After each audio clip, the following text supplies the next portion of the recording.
We're also going to talk about a new twist in the national debate about sexual assault and the crucial issue of consent in sexual relations.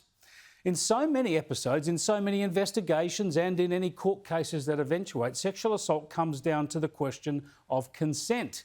And the New South Wales Police Commissioner, Mick has suggested we might need an app. Yep, the idea is that people these days hook up online so often with apps like Tinder or Grindr, and why not have an app to demonstrate consent for sex? For mine, that technology plays such a big role in our life, and so many single people now are meeting online, and there is a chance perhaps that this is part of a whole range of other solutions, one being education and simply talking to our sons and daughters, obviously. There's an app for everything, they say. Look, it's an idea that has got lots of obvious problems. For instance, you consent to what? Specific acts? Do you tick off a checklist of what you consent to? Can you not change your mind after ticking off on this app? And surely we'd end up with court cases where women might have been pressured or forced to click on the consent button. Who knows? I'll discuss these legal issues in a moment. And to be fair, Commissioner Fuller says he just wants to fuel an ongoing debate about the issue of consent. Now, these are difficult issues and there are myriad factors at play. And at its essence, at its core, we need men who are not violent, not criminals, and not disrespecting of women.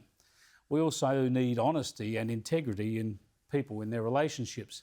But we also know evil will always exist. It'll always crop up. So we need to deal with criminals effectively. But you know, there's one other way to help protect young people, especially growing up into a world of freedom and choices when it comes to sex. And that is respectful relationships. Now look, I'm no moraliser, nor am I a prude, and I'm certainly no saint. But there are very good reasons that sexual relations are best conducted between people who are in respectful relationships, rather than in random hookups, drunken fumbles or one-night stands. Perhaps we need a bit more of the tried and tested standards of our forebears. Not everything old is without value. Respectful relationships are safer for girls and women, and they are safer too for boys and men. None of this can solve all the problems. I know it doesn't stop the psychopath rapist who targets strangers or the vile exploitation of people when they're defenceless. But I reckon it's got to be where we start the conversation with our children. Let's take this up with the former President of the Australian Law Council and the President of the New South Wales Council for Civil Liberties, Pauline Wright, who joins us via Skype from Gosford. Good to talk to you again, Pauline. First up on consent, it's a very complex issue in the law. Do we think an app could clarify it? From the perspective of the Council for Civil Liberties, it's a really good thing to see the Commissioner coming out and talking about some solutions and, I suppose, sparking conversation about what to make sure that people do, when they're engaging with someone else, make sure that there is active, positive consent throughout a sexual encounter. But there are serious problems with an app of this kind, and in our view, it's likely to muddy the waters around that very vexed issue of consent in sexual assault cases rather than to clarify them. Yeah, I mean, you can foresee all sorts of court cases where people argue about whether or not it was them who clicked the correct item on the app, or whether they were forced to use it, or what it meant. And it doesn't clarify the case we get in so many sexual assault cases of things escalating. So you would expect all those problems to come to light, wouldn't you? That's right. I mean, it might work very well where both parties are fair-minded and they're approaching the act of sex with good intentions. As you say, it's a respectful relationship. Even if it's a casual relationship, it's still respectful. But it's really easy to see that problems can arise if one of the parties was, say, a sexual predator and decided to groom a woman and gain her trust and consent via the app, only to then breach that trust and engage in a violent act with her later and use the app as evidence to discredit her and assert that she actually consented to these violent acts. Now, the New South Wales Premier Gladys Berejiklian hasn't commented on this. She says she needs to go away and look at it. But Mick Fuller, to be fair, has stepped back from it a bit and said he just wanted to raise the idea because this issue of consent is something we really need to talk about.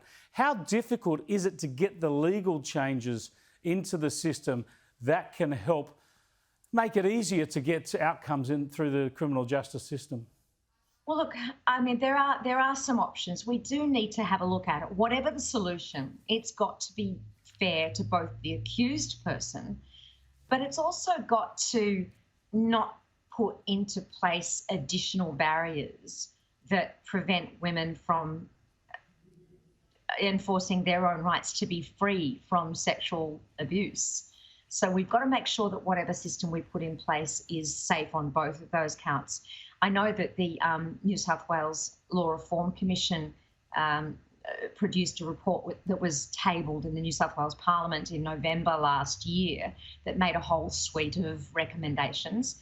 And those are really worth looking at in detail. For instance, it was looking at notions like sexual consent shouldn't be presumed just because a person isn't physically struggling or verbalising their lack of consent. So you've got to be sure, if you're engaging in sex, that the other person is consenting and actively consenting to each step.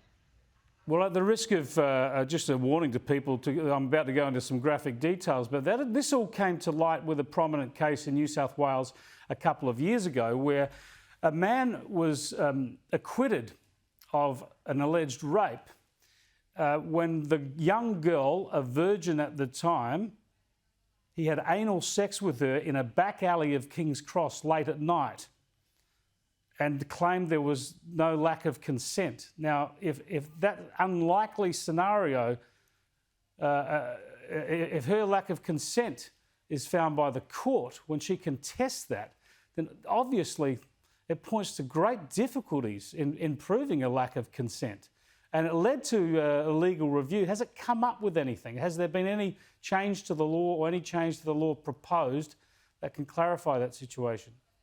No, but I do understand that the Attorney-General is about to announce a series of proposed reforms. That's the New South Wales Attorney-General, Mark Speakman.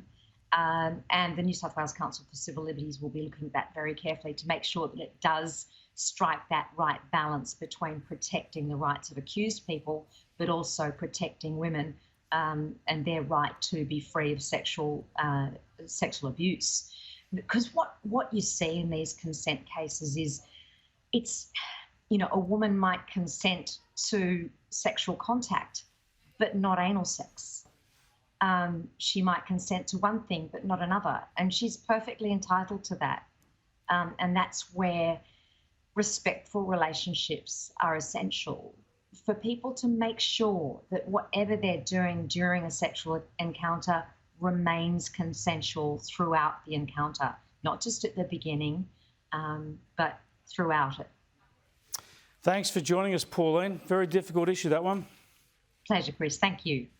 Indeed, the issue of consent, and it's always in cases where there are no witnesses. There are two people with differing perspectives on it. So our lawmakers have a tough time improving the law in that situation. But as you heard, we are expecting to see some changes in New South Wales soon.